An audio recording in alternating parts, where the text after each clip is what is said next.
Hello, everyone, and welcome to another live stream. We had a few of those in a row now, which I'm super happy about. And yeah, today is going to be another comfy, cozy concept art live stream. And JK is here as well. Oh, this side. Hello. Hey everybody, how's it going? Good to see you. Well, be here. Yeah, no, great that you could also make it to this one, which is also pretty fitting because we are doing a little bit of concept art for a project that we're working on together, which I think is really exciting. Um, Definitely. Getting Ferdinand to do some original work of his own, squeeze yeah, in there. It'll be great. woohoo! Doing that's so like I'm so happy about this. I haven't worked on like my own stuff that is not for clients in like I don't know 10 years, like a serious project where it's like okay, this needs to have a story beginning, middle, and end, and they need to come up with concepts for the characters and stuff like this and the story bible and whatnot. um but I also realized that I have like if I don't have like this deadline thing and the client has to be happy, I have like a real blockage of like, okay, what do I like? How do I find that now? Um, yeah, exciting but also scary if you have to make the decisions. All right. Yeah, so we're gonna talk about the main character a little more, and we don't have that much for her. By the way, if you wanna, in the previous live stream about this series, I should probably make a playlist so these are very easy to find. I read out the little scene that we already wrote that we are going to animate. So if you want to know more about what this is about, you should probably watch that live stream and hear my poor acting. No, And it's perfectly good acting. We'll probably hire some people, but still, yeah, it's a start. It's how it starts. it's always how it is. And I mean, you think about, wasn't it The Incredibles where they were doing the animators reading the script, and then one of them ended up being the what's her name, the designer. Um, Yeah, yeah, wasn't it Red Bird even like Yeah, the wasn't it? Something like that. But anyway, so you never know where you'll end up. You'll see. yeah. Hello, Hilly. Nice to see you. Hello, Sareth. Welcome, welcome. Um, so yeah, and in that previous live stream, at the very end, we already did some very, very first and early concepts for the main character, who's a, mage girl, young mage, who kind of has to keep the magic also hidden a bit because her parents would rather like her to be a farmer. Um, and yeah, today we're going to explore that a little bit more. Hello, Maria. Hello, Vivek. Nice to see you. Hello, Maifusa, Markaveli. Nice to see you all. Um, yeah, but JK, you already made some concept arts. Do you want to show it to us? Yeah, did you want to run through the goblin sheep one that I did? Because I don't know, did that make it? I don't think that made it in time for Oh the last yeah, one. we We could just haven't. take a quick look at that since it's already open on your screen there. Yeah, of course. Yeah, we haven't shown this one yet. So yeah, last stream about this topic, we mainly explored how the turnip sheep could look. And on stream and later, JK and I really fell in love with that sheep. And JK also kind of did a colored version of that one over here, which is pretty Yeah. cool.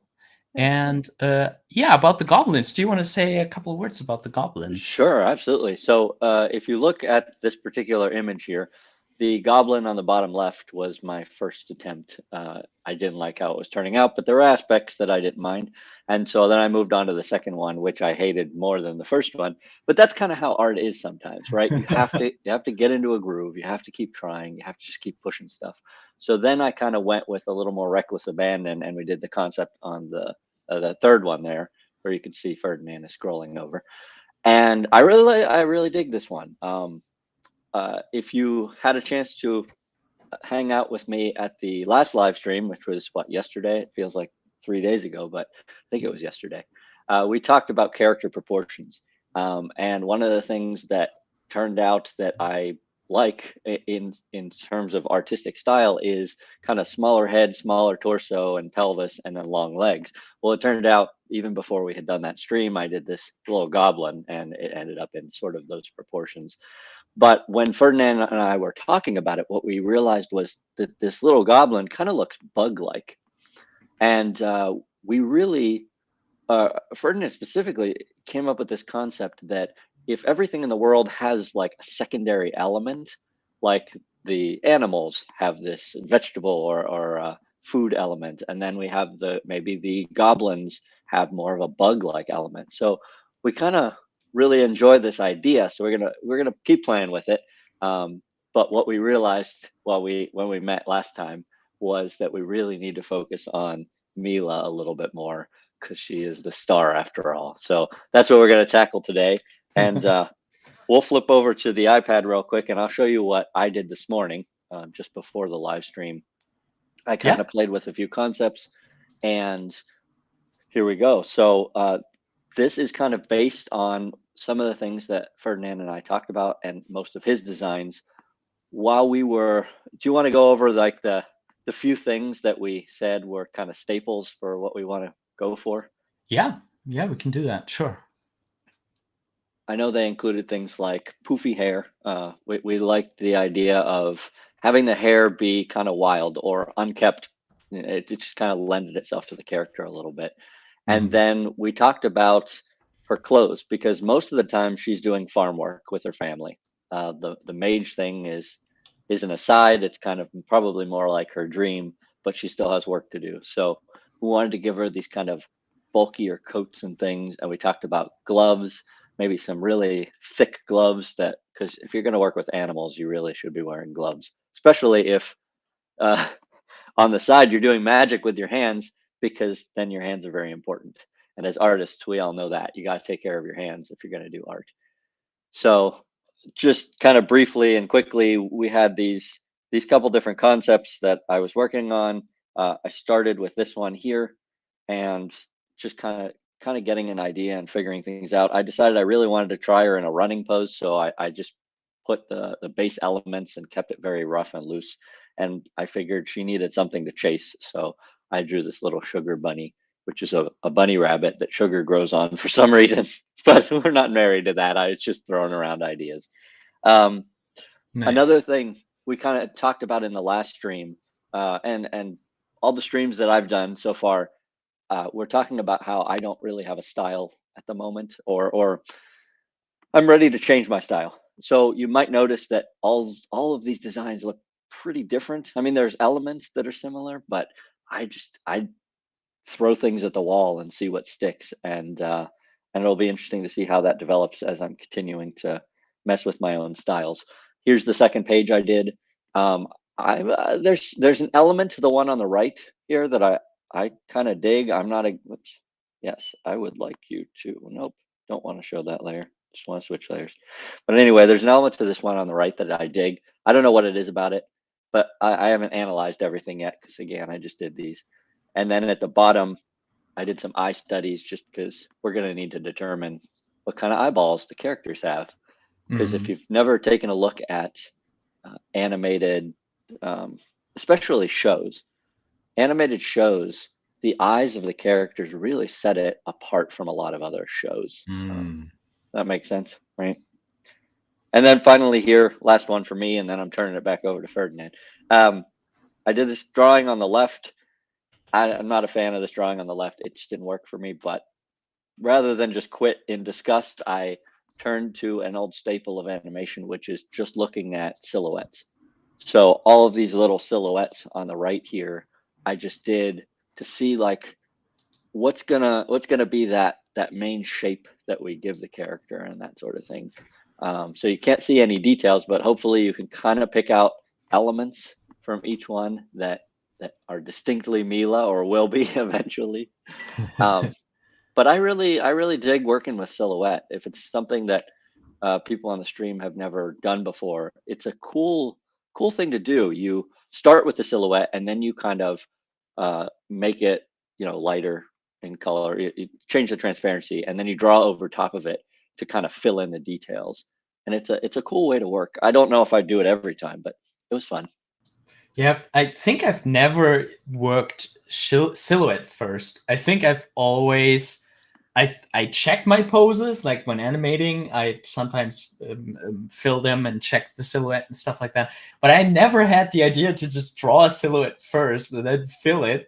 That's Yeah, I hadn't either, and then I saw somebody on a stream do that, and I was like, wow, that's cool. I tried it, and it helps keep you loose, because when you're working in silhouette only, it's just a big fat brush that you don't have a lot of control over, and you're like, well, it's going to be what it is. You know what I mean? uh, So anyway, it's a cool thing. You should give it a shot. yeah. Anyway, okay. Well, I will shut down the iPad, and you take over working on some concepts, and we'll see how it goes. Yeah. So I was thinking maybe before we dive into the drawing tool. By the way, I'm now experimenting. I think some people in the stream audience will be excited about that. I'm doing more Blender now, also in 2D animation, working with the grease pencil and stuff. So if we get to the drawing part, I'm also gonna do whatever I already know about the grease pencil. I'll try to do in Blender and use it as a concept art tool, especially because I realized, like, for whatever reason, the other app that I really like, Concepts, the one with the infinite canvas, for some reason the pressure sensitivity of the Huion tablet doesn't work in Concepts. So I can't use it anymore for good concept art, and the support is not really helpful. But then I was like, technically in Blender, you have an infinite canvas. You can just go in all, like in any 3D surface, you can go in all directions in this empty void. So it might be a very good replacement for this. Yeah, so I'm excited to do more with the grease pencil. Hilly is also still wrapping my head around the grease pencil. Yeah, there's so much to know, so much to get into with that one.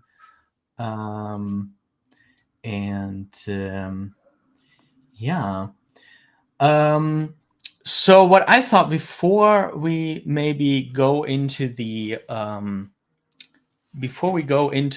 drawing tool, I wanted to just make some notes about Mila and what we actually want her to not only look like, but I think what also would help a lot is to know her personality.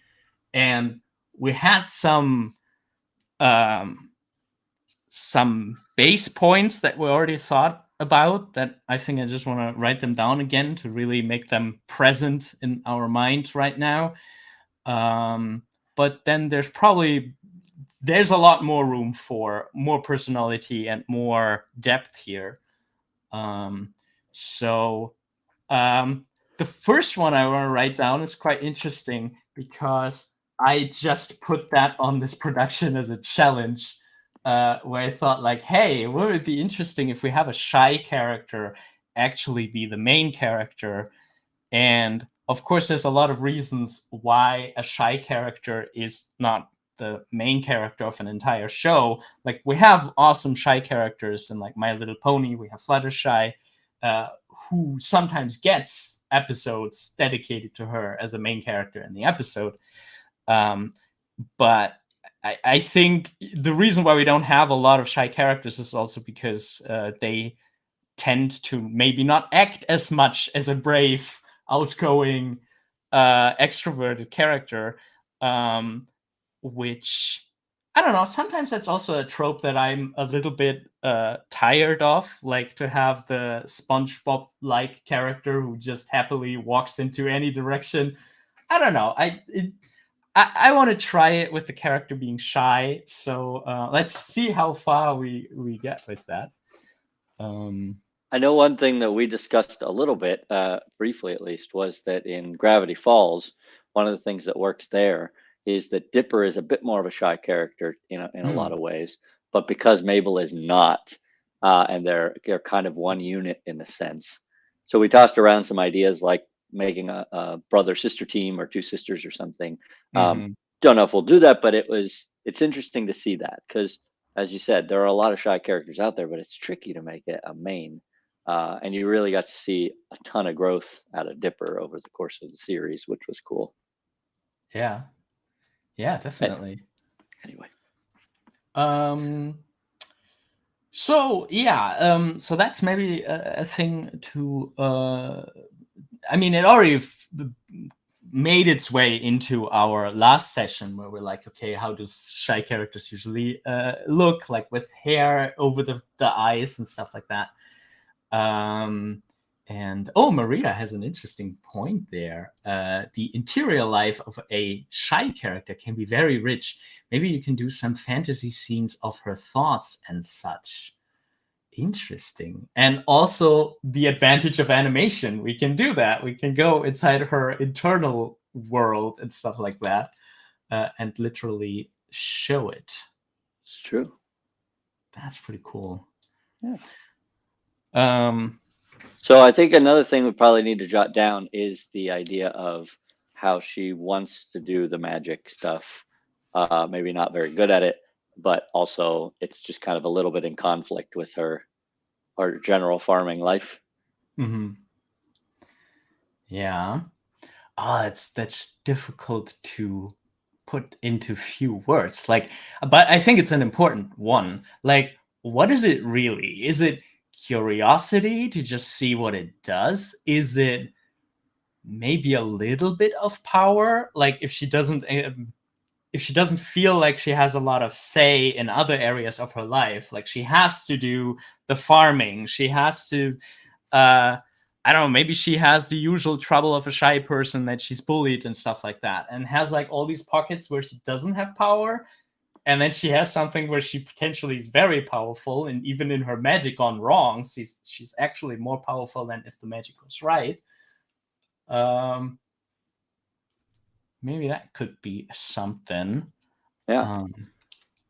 I was thinking, we talked to her a little bit about how, in a sense, sometimes she's like, not necessarily the voice of reason, but she brings up ideas that maybe other people hadn't thought of. So, for example, we talked about, why the animals get to eat all this stuff, and then they pick the food off of the animals. Why don't they just eat basically the animal food because they already made that?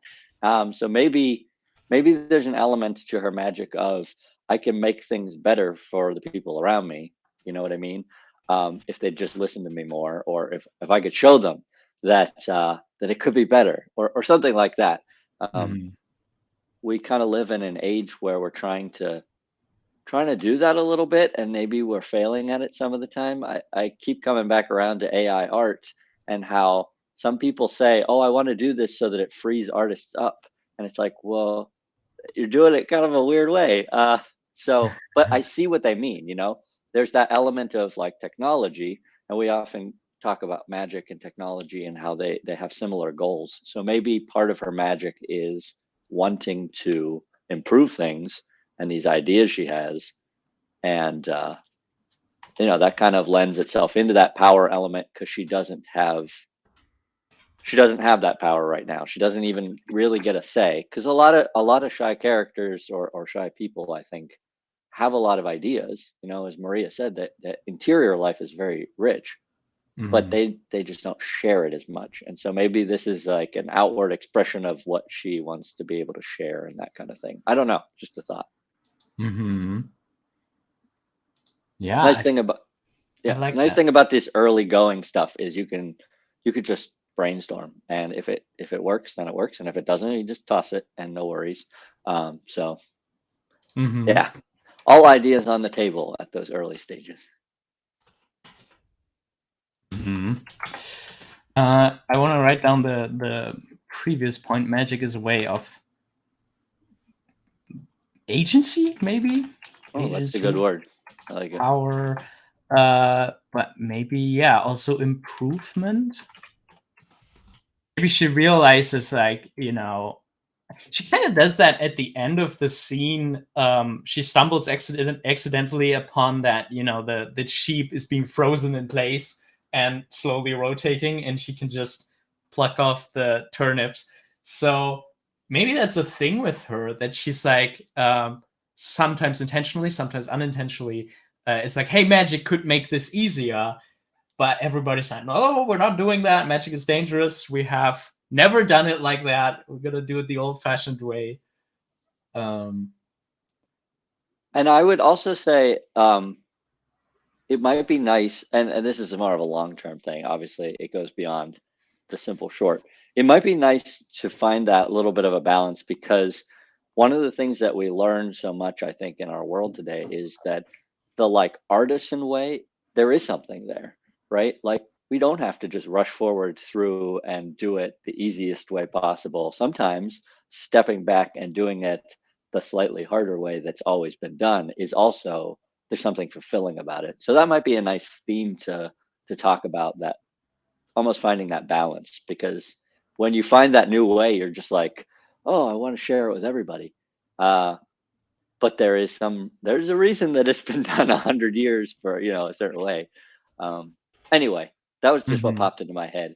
I think it might be an interesting concept, because we talked a little bit, Ferdinand and I talked a little bit about that, like a heritage element, where when you're on a farm, you have tools that your grandfather used, or you have tools that your grandmother used, and things like that. And there's that element that is lasting, So I think it would be cool to explore that a little bit, where you learn that lesson of, wait a minute, there's something to be said for the old way as well as the new way, and how you find that balance.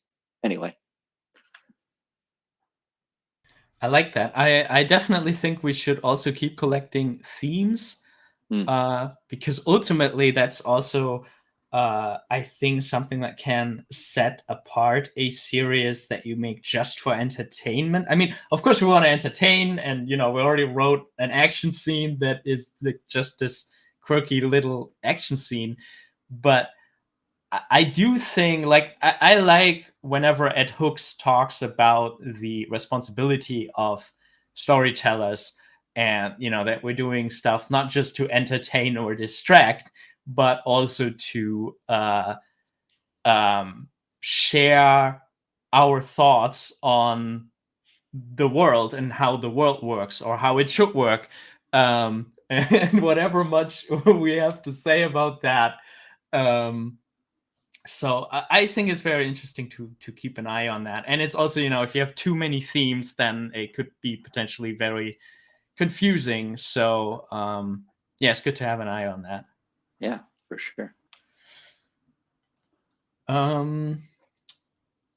Yeah. So Maria says, the whole discussion of old ways and new ways is really cool and will help the world building. All kinds of questions about the place of magic, for instance, who and why has the talent, etc.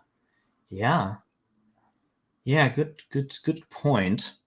Yeah, I don't know if we've really talked about that part much yet, Yeah. regarding the who has the magic. Like, is it something that just everybody has the ability to do it, or does it, is it something that it's almost like you're born with it, kind of thing?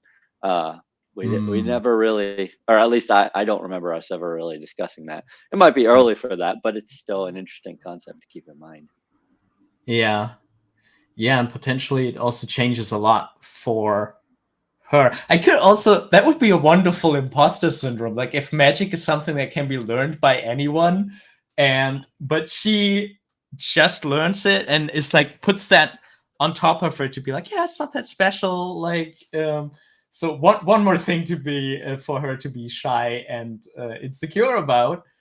But then, exactly, like, it's a little bit like drawing, exactly drawing how you draw, exactly doing the art how you do art. That's often very individual, and yet we have to battle with this. Well, technically anyone can draw, and technically anyone can sit down and put in the work and the practice, and then they can draw and shade hyper realistic and stuff like that. which I don't think I'll ever be able to do. You could, but you might decide that you want to spend your energy on other things, which is one of the things I'm learning right now about, with this whole style exploration. When you're doing art, there's going to be art you kind of have to abandon because you only have so much time on this planet. So if you Yeah. wanted to ever do hyperrealism, you could, but then you wouldn't probably be able to do a funny little fantasy series about a girl with doing magic. Exactly, exactly. Yeah, Luvo says too, you can learn anything. Yeah, you can. Definitely. Yeah. But yeah, you're right. And that's also kind of scary. Like, if you spend these hours of your life to learn that one thing, you're missing out on another thing. Uh Yep. Not only potentially, but definitely. Right. um yeah, so So the other thing I would say, I don't think it's a writing down thing, but we discussed the idea of glasses and how mm, initially we were thinking probably we'd avoid the glasses because it's another element, especially for animation. And it's kind of been done a lot with the whole, reading characters have glasses. But we did talk about the idea if there was an idea there of like almost temporary glasses or something where she had to, for specific purposes, have the glasses. But that's still an early element that we haven't really nailed down yet. But it's going to kind of be important in the character design, I think, because that can dramatically change a character's overall design if the accessories are kind of important. yeah. um True, true. I think what I still want to have in there is like the element of how she cares about things, because I mean, maybe this is kind of like a consequence of, thinking, noticing, pointing out, wanting to improve. But I think I have a picture of her being very caring, and also the way how she interacts with the animals, despite hating the farm work, she likes the animals and stuff like that. Um, Maybe that's also a bit cliche that the main character is the one who cares the most. Well, I don't know. I mean, there's no need to say that other people don't also care, right? Like if caring is almost more of a theme because it's Mm. very possible that the father figure also super cares about these things, and that's kind of where she inherited from or something. And we had, I don't know how much you talked about like the villain side of things down the road, but in a sense they kind of also really care. It's just in a different way, almost. You know what I mean? Um, it's this weird, like they care more about outcomes, I guess, instead of the individuals. I don't know, but it might be, it might be less that it's the cliche of her caring so much, and it's more like all the different characters have that element to them, Mm. but it's just expressed in different ways and stuff. So she might have a very cliche, I care about these animals and their well-being and everything, but somebody else might like if you go to the library in town or something, you might have an old eccentric wizard who super cares about the books and the history of it all or whatever. And so there's ways to express that, I think, Mm. where it I wouldn't be cliche. I really like that as a theme too. There's different ways of caring, um, where and also how it shows that they care differently. One of my favorite animated films is Cloudy with a Chance of Meatballs, where the character of the father can literally not express himself. Like he can barely talk to his son, and if he does talk to his son, it's more like in fishing metaphor, and because he's a fisherman. And uh then, like, in the end, like, he always had to struggle with, oh, my son is an inventor, I would rather him be in the fishing business and stuff like that. But then there's this, in this super silly crazy film, there's this moment where he gives the lab code back to his son, and it's like, we need you and we need you to invent. But it's just a gesture of him giving the lab code to him. um And I really like that, these two different levels of caring coming together and different ways of caring. So that's really cool. Definitely. And maybe we talked with the villains. So actually, in these streams, we're obviously going to reveal all the secrets and the twists that we're going to have. So if you want to be surprised, then you might not want to watch the streams. I mean, I would love for you to watch the streams, but we're going to talk about the mystery and the twists. And one thing that I really liked is that maybe in its current form, it's also a bit cliche, but that the higher ups on the good side are all like weaselly politicians, and with corruption and lying to the people and stuff like that.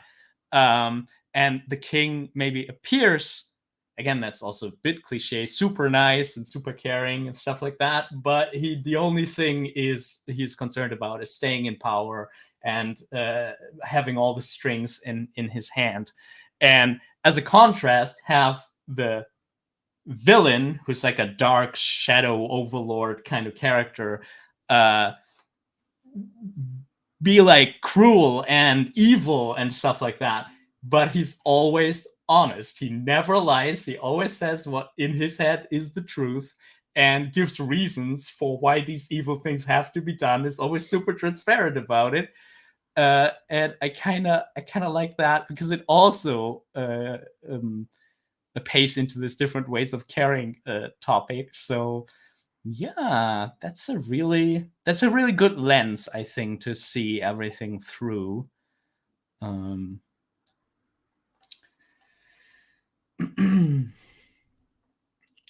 Let's see. Maria also has a good point. Maybe Mila can afford to care about them on an emotional level to an extent that an adult can no longer do. As a farmer, the father must temper his affection with practicality. Yeah, as a farmer, you must be like, the sheep must bring enough harvest and stuff like that. Very, very practical things of being an adult and making money. Just this morning was watching a show where somebody went onto a ranch, and they were helping for like a few days in like the real ranch, the way they do things, and they were branding calves. And so this person had to go and hold the calf down while they were literally burning the brand into it. And he was like, he was talking about that. He was like, this is really hard and I don't like this, but also you have to do this for the sake of, because they've found no good way yet, and maybe that'll change with technology, but they've found no good way yet to stop cattle rustlers, like thieves, from just wreaking havoc if they don't do this thing. And so it's that kind of element, I think, where you do have that practicality, but at the same time, like, you still care, you still feel. It's just like, this is what you have to do, because if you don't, bad stuff happens. And so it's an interesting element, and I think that's something that comes with growing up, right? Like, you have the character who feels like she can always just be there on that emotional level, and then the adults who come along and are like, I totally hear what you're saying, but also reality exists. So it's interesting.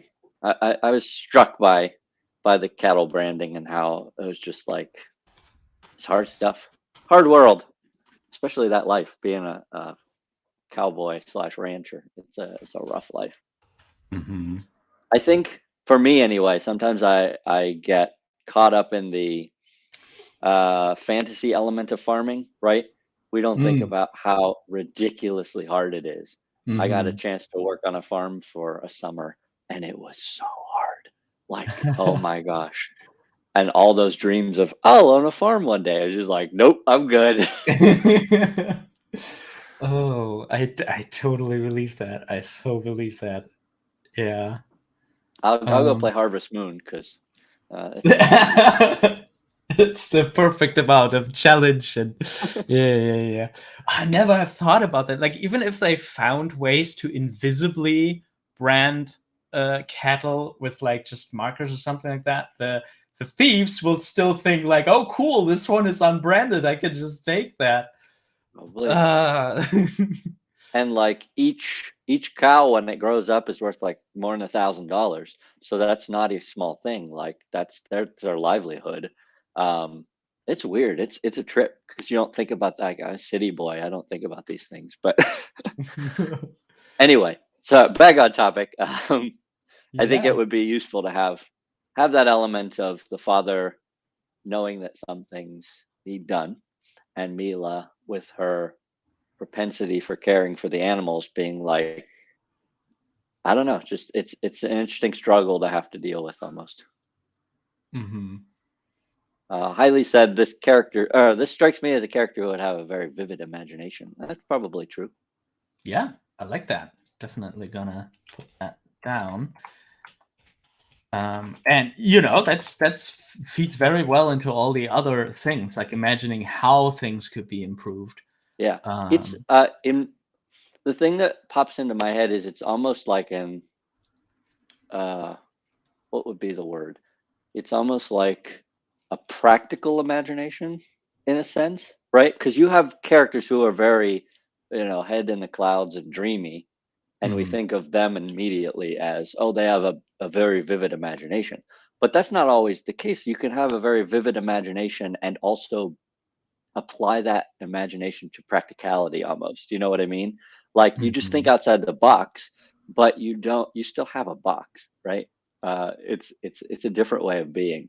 Um, mhm. my wife is very good at that. She has a very good practical imagination, but when it comes to maybe creating an animated show, she would be like, I don't know what you want me to do. So it's Hmm. interesting. It's a different form of imagination we don't always hear about, I think.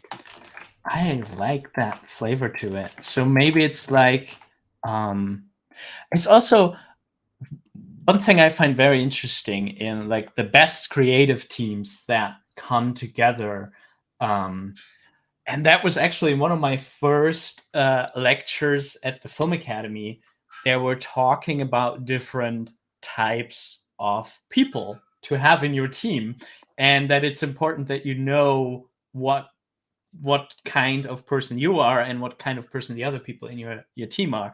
And the big problem is that you have the tendency to surround yourself with people that are the exact same type. But there are types who are like crazy creative and just generate idea after idea, idea after idea. But then when it comes to sitting down and animating that 24 frames per second and actually doing it, it's very hard for them because a new idea will pop up and be like, hey, let's do that. And on the other hand side, there are people who enjoy having the decision already made and then be Yeah. like, okay, now I look into the craft of it. How can I do this acting scene in the most impactful way? And they're not interested in jumping into all these ideas. And you can already see if you have those two types in your product in your project, that's good, because one person can idea, and the other person can be like, yeah, great, now we do this, and I try to animate in the best way possible. Yep. um, and I really like that. Yeah, so for Definitely. her, maybe she's like the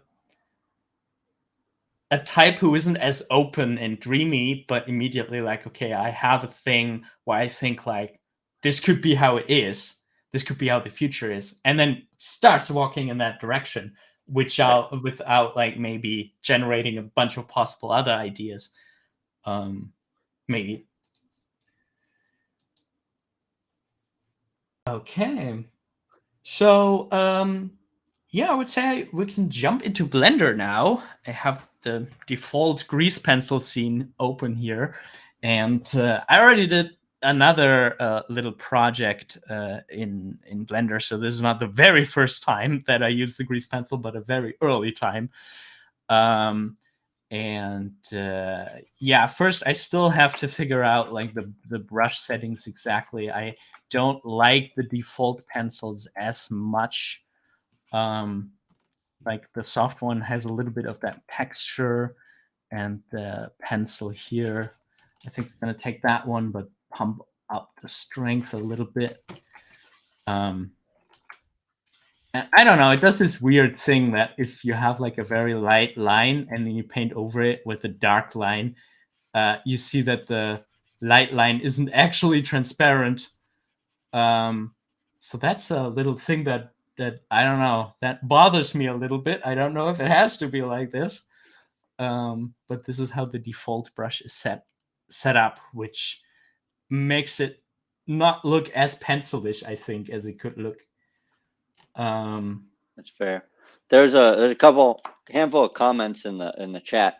Really good one from Maria, and then some other ones that are asking a question. So if you want to mess with brush settings, I can maybe tackle a little bit of that or read it out loud if you want while you're figuring out your brushes. Forgive me, I can't pronounce the name, but it says, hello, looking for advice on drawing a little plot. There are 3 characters in the story. There are no problems with 2 of them. I just can't get this 3rd character. So then it goes on to say, it's not what I wanted. The character's a villain. Looks like a mountain lion and is malevolent, loves to play with his food and smug, but in the end, it turns out just to be an ordinary animal. What would you advise in this situation? So the first thing that springs to my mind is some good advice that I hate that I was given a long time ago, which is sometimes you are married to a character who doesn't belong in the story. I'm not saying that that's the situation here, but if there's ever a character in a story that you're working on and it doesn't work, it may be a matter of changing that character, but it also may be a matter of that character just not being part of that story. If this is your main villain or the villain, then that's tricky because that means you've just removed the villain and there's probably needs to be some conflict and stuff. But the first thing that I would consider, even though it's the hardest thing you'll consider, is what happens if you take away the thing that's not working instead of trying to fix it, if that makes sense. If that totally doesn't work, then, well, we got to fix the character, and that's fine too. In that instance, what I would say is there's a lot you can understand about villains. Really interesting stuff. One of the best things I ever heard was a villain is a villain because they pretend to be the opposite of what they are, essentially. So you have some evil queen who pretends to be caring and pretends to be kind, but really is cruel. Or you have someone who pretends to care about others and only cares about themselves, or whatever the case might be.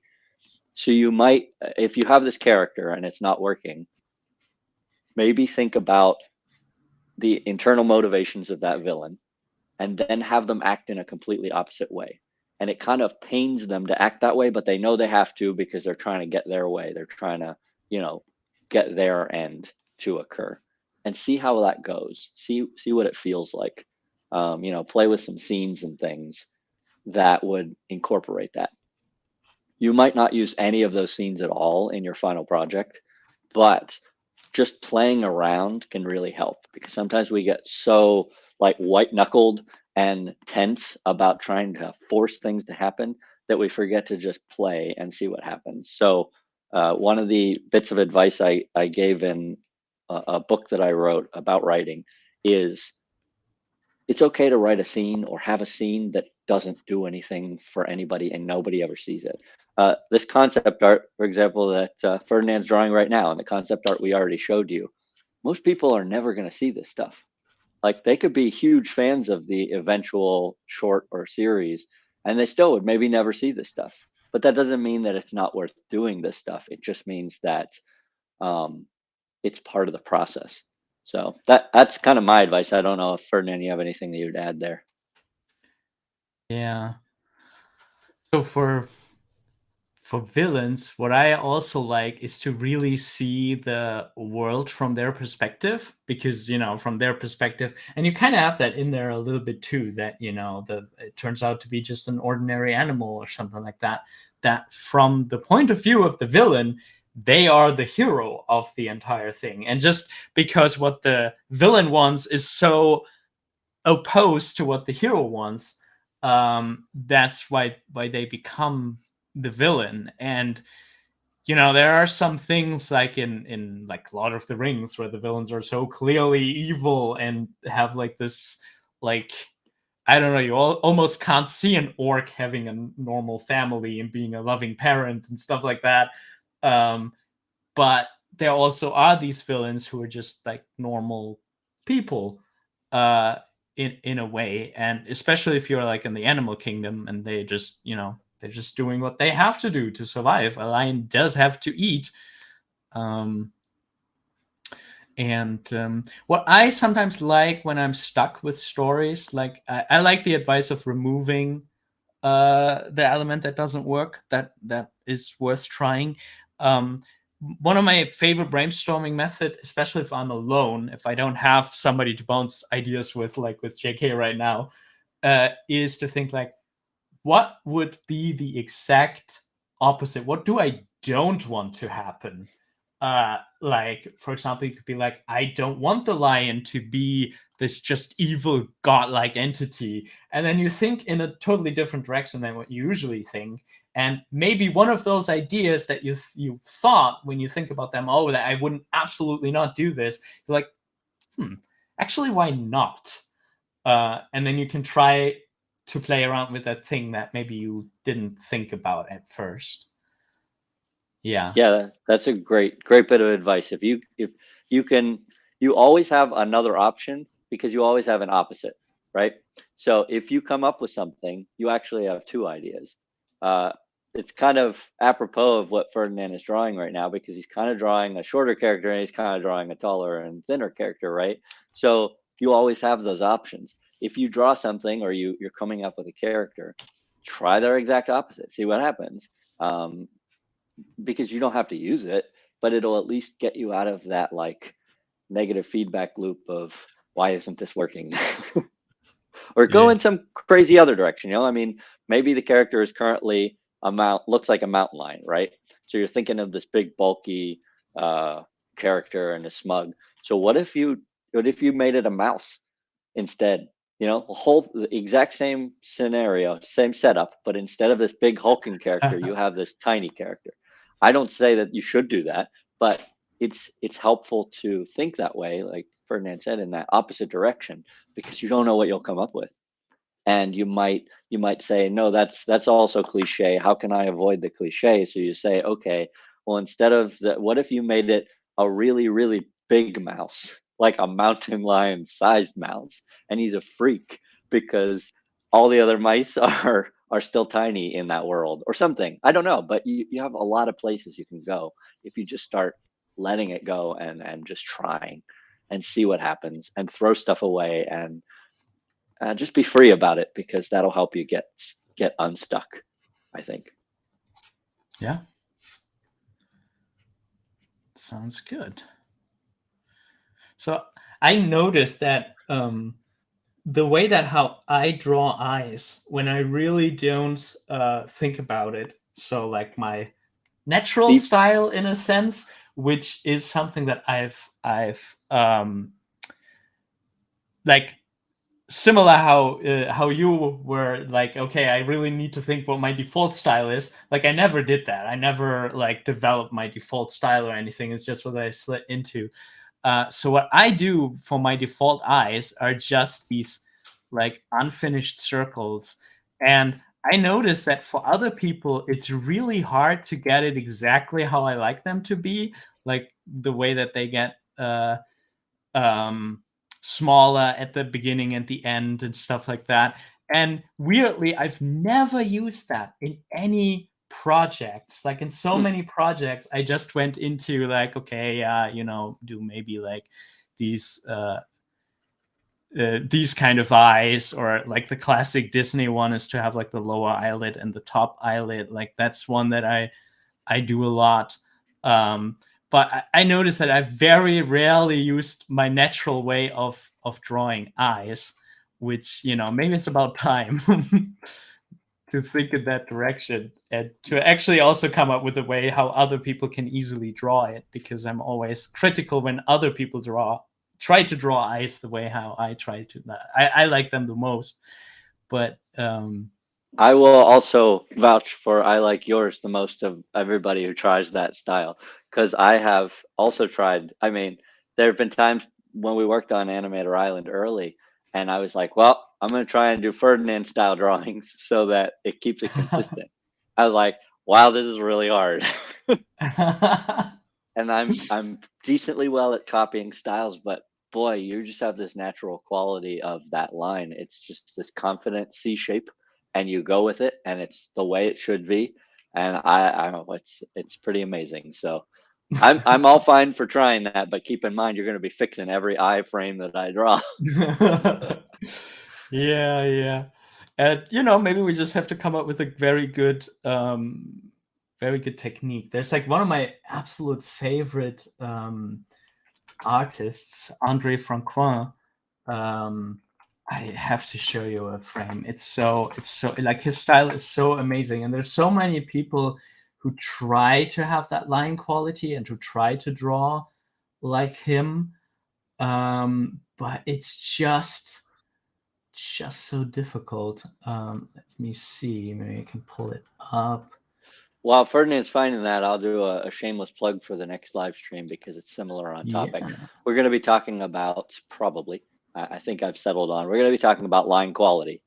So we'll have a little bit of a lecture, and then we're going to do some application, and then we'll do a Q&A like I've been doing for the, well, at least last live stream.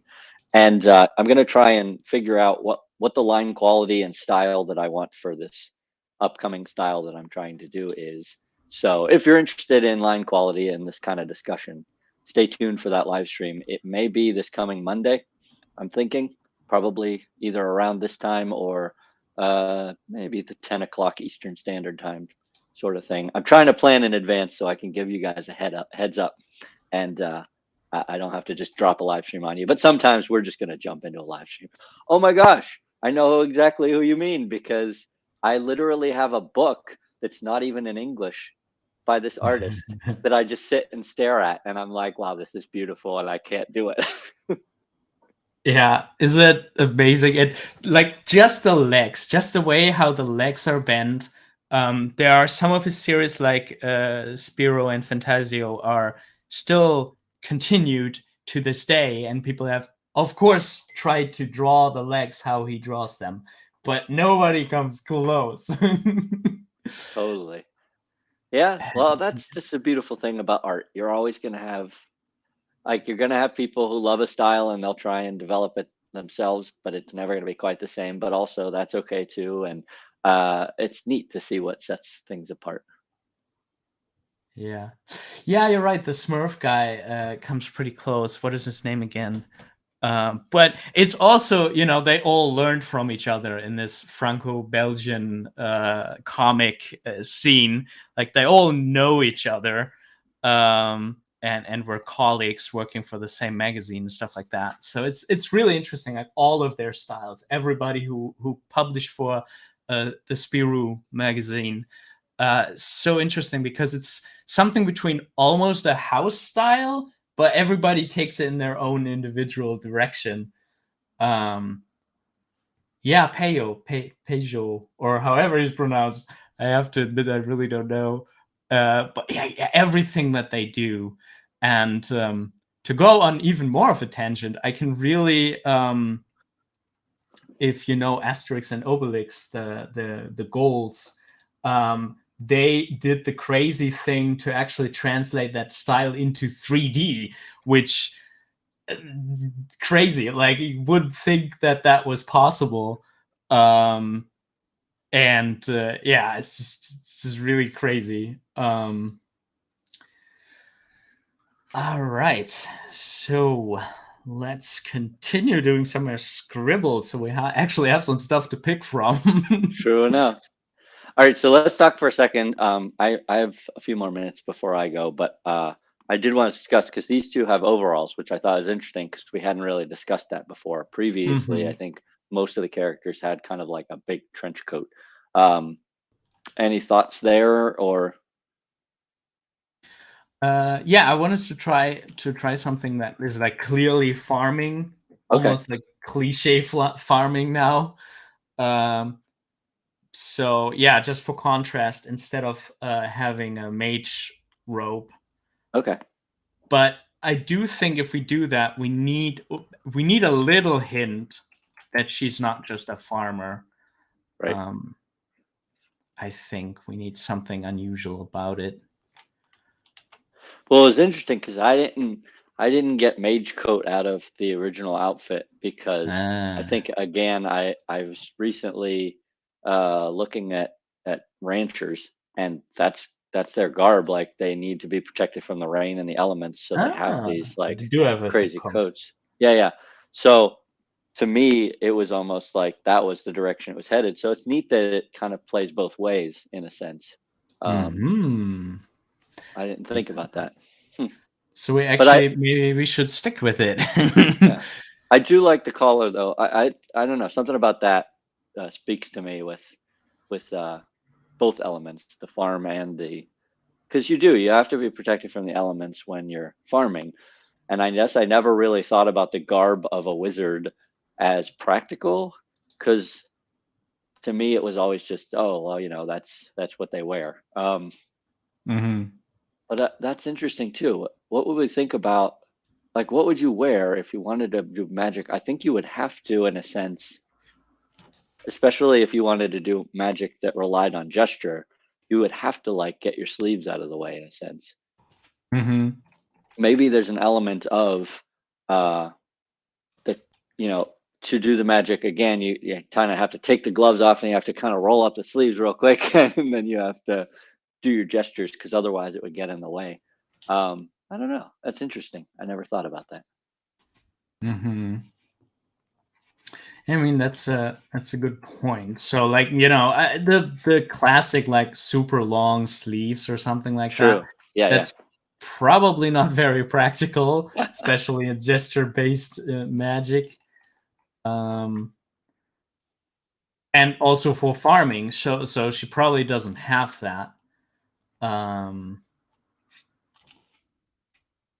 Maybe it's also more of a vest, like it's an overcoat, and then her whatever she has underneath is coming out. It's an idea. And that's a fun style just in costume design. Uh, Highly said it makes me think of tunics, like all those medieval fantasy settings. That's a good Hmm. point. And then Maria says pockets. She's going to need pockets if she's going to be taking her gloves on and off. That's a good call. I was actually thinking, and I don't think I want to do it, but I was thinking about how poofy her hair is and how she could just stick stuff up in her hair. Like, oh, I take my gloves off and just stick them in your hair. I'm not gonna, again, I don't think that fits the theme of the thing we're shooting for, but it was just what popped into my head. Hmm. Yeah, Eamon has a definitely. question about survivor games, which I'm not sure is super on topic, but it's an interesting question. um, I don't know. I don't know what makes a survivor game more interesting. That's something I'd have to think about. Survivor game. Hmm. I think the cool thing, what also is the reason why they are so popular, is on the one hand side you have a very clear goal just to survive, but that looks different for every player. Like there's some player who are like, okay, I need to build a shelter first, like the most secure shelter, and then just wait. Like it's very interesting how people do their first day in Minecraft. uh some people immediately just build their block and stay in there and mine down, and other people like discover more, like where's the best place for my house, I'm gonna find that first before I do anything. So how you deal with that challenge, I feel like is can be very, very different, and that's very I think that's a big part of the charm for survival games. Yeah, that's fair. Like options and agency is really important in survivor games because you want to give the players the option to try different things and maybe fail at it. Um, yeah, that's a good point. So what do you do on your first day in Minecraft? I'm totally. I'm gonna build my little block to be protected on the surface, and then I mine down to find as Okay. much resources as possible. Uh, Good weapons very early on, uh, and then I built my like farmland, and I'm very local. I feel like, um, and built my little kingdom very close to the area where I spawned. I think. That is fair. While you're doing that drawing, I noticed an interesting element that maybe we could talk about or just think about. In this one, you have the hair going downward, and in the last one, you have the hair going upward. So that'll Mm-hmm. be an interesting thing to think about.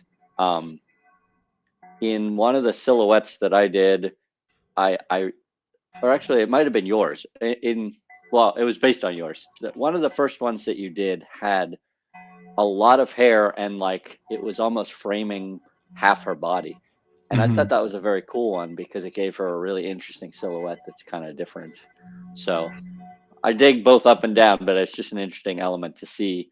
I mean, it kind of changes the character pretty dramatically to have her hair up like that versus down. Yeah.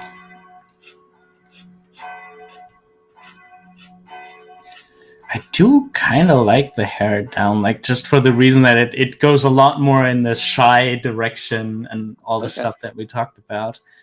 that's fair. Um, but just visually, I really do like the crazy hair going up as well.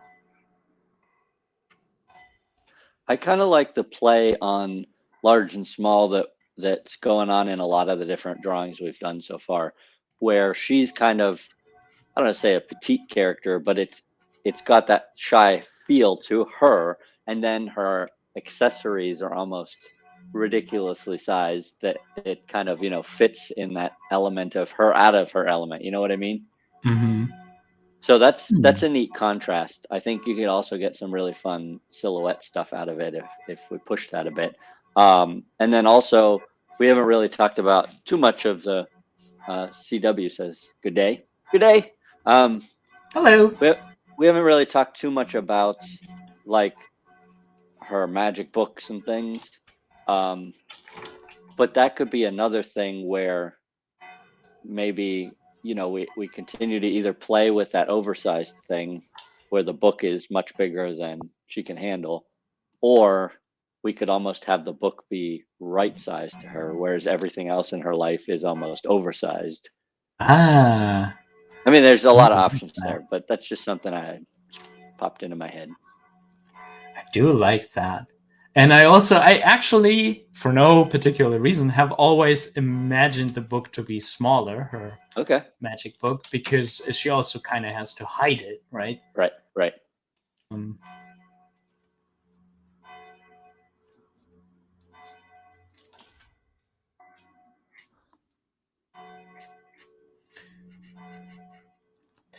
okay, trying to go away from the triangle shape a little bit, seeing where that gets us.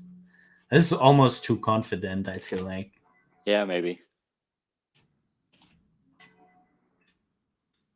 And I don't know. I'm sure. Well, yeah, you can definitely do shy characters that are also like tall and thin. But for some reason, while we were talking about it up to this point, I've always seen that sort of diminished size, and then everything around is kind of towering in a sense. Um, I don't care either way for me, but it's an interesting thing. Mm-hmm. Um,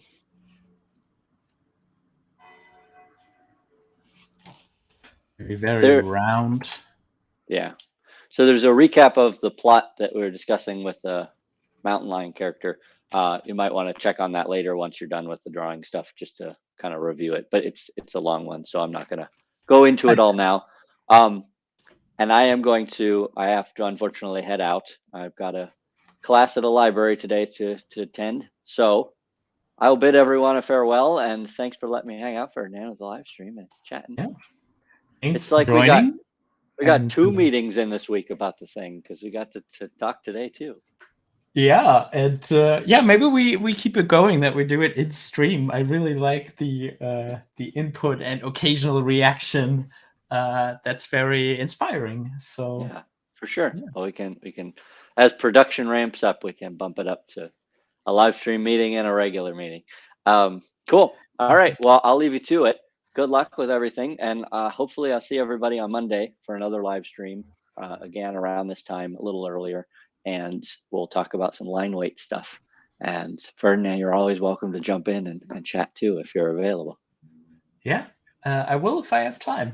Yeah, I know you're a busy guy. All right. See you, everybody. All right. See you. Thanks for joining. All right. So yeah, it's kind of amazing how many live streams we got into this week. This is the third one this week. And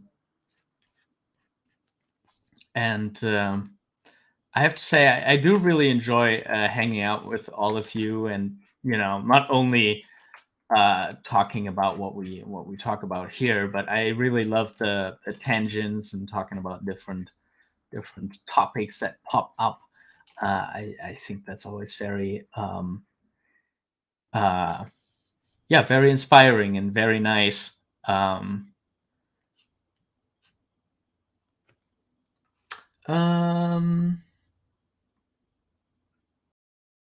Let's see. There's some more about the mountain lion story. I think we're gonna get into that a little bit later. I want to get some more mileage on this one. It's so crazy how, the usual main character here, there's almost like this generic, like, if you have like a character who's like,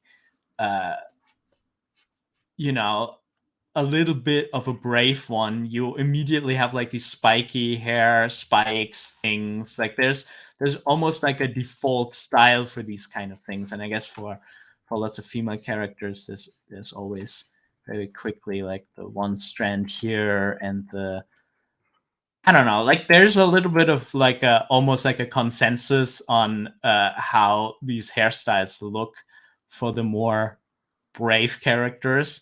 But I feel like as soon as you want to do like a shy character or a character with very round and wavy curls and stuff like that, they automatically tend to look older, which I find really odd.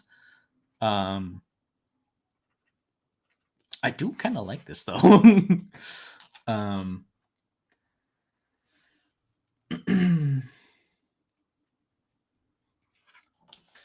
see. And should she still have like a triangle? Maybe she have like this very round head and it's usually a little more petite. Maybe there still is this triangle chin.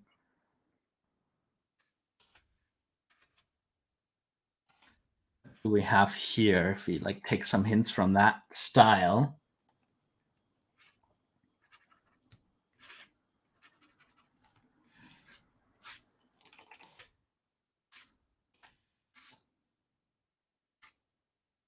This is going to be difficult to animate with the two hair strands coming out of there.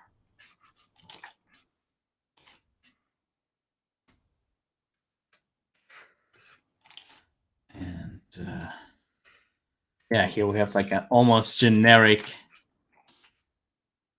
female hairstyle. Not the worst. Kind of also like it. But makes her look a little bit more brave, I guess. Yeah, unfortunately, I also have to leave soon, actually. So maybe let's look into the mountain lion story a little bit.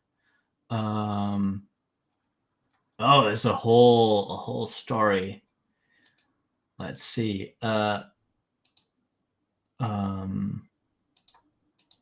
A young deer walks through the forest, grazing in the meadow. He's carefree and kind, but someone is watching him from the bushes. And this someone attacks and chases the deer. This is a mountain lion. The deer runs away, stumbles, and runs again. The lion does not lag behind and draws ever closer. He drove the deer into a trap, and he begins to grin maliciously and play with him like a cat with a mouse. In the end, the deer overcame the fear. The deer rebuffed the predator, and the predator fearfully retreated. The deer ran away. The furious mountain lion rushed after him. A short chase scene and a tree that fell from the storm. The deer stops, surprised that there's no chase for him. The tree crushed the lion. The deer leaves but stops halfway. He feels sorry for the predator despite the fact that he wanted to eat him, and the deer helps him moving the tree. The mountain lion leaves without touching the deer, and the deer goes his way. Third character is a crow. She's very curious and doing this plot recklessly observes what is happening, but she doesn't help anyone. All she needs is spectate. And now I have no problems with either the deer or a crow, but a mountain lion. I have been suffering with him for half a year. Maria asked, can you be more specific about what it is about the mountain lion that is blocking you? The summary makes his actions fairly clear, especially with the revelation you describe later.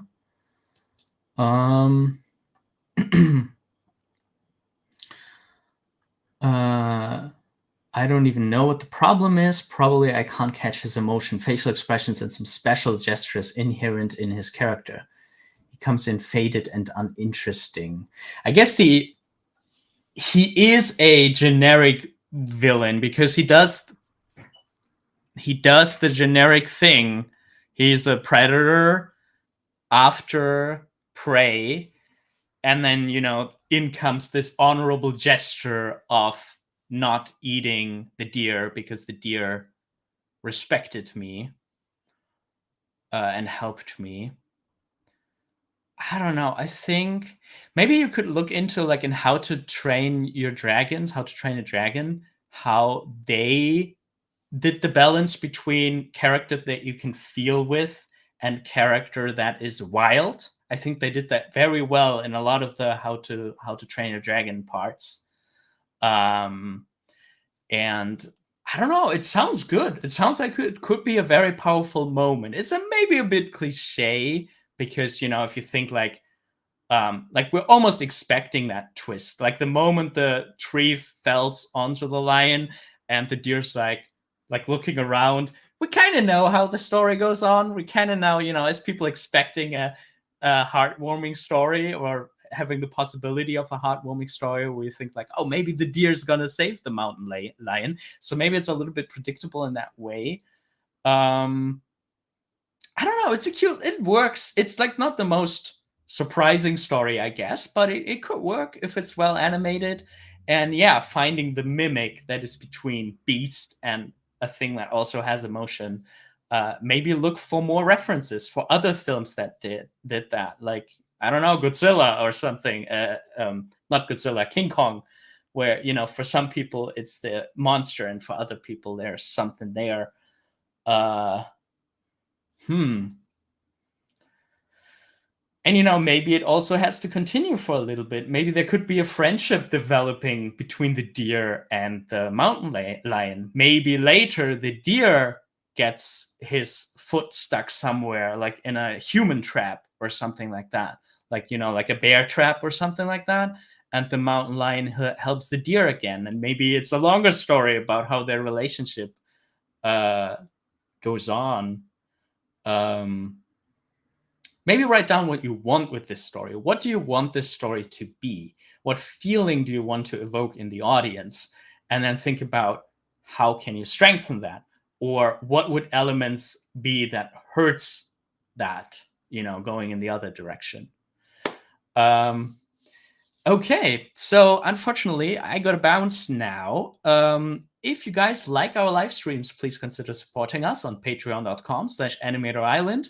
We also have group mentoring there. If you sign up for the group mentoring tier, you can bring whatever animation, story idea, character design you're currently working on. And JK and I, mostly I at the moment, but I want to bring in JK into it too occasionally, can give you feedback and help you improve. Yeah, thank you all so very much for participating today, for joining the conversation. And yeah, I'm very excited about this project, and I'm super happy that I got some more another hour of drawing in.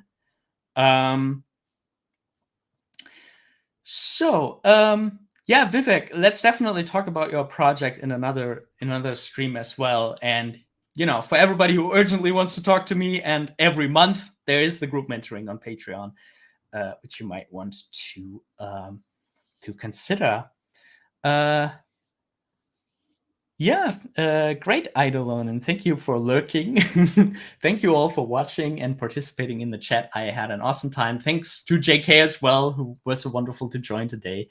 And I'm looking forward to the next one. Bye-bye. Have a great day, and keep on animating.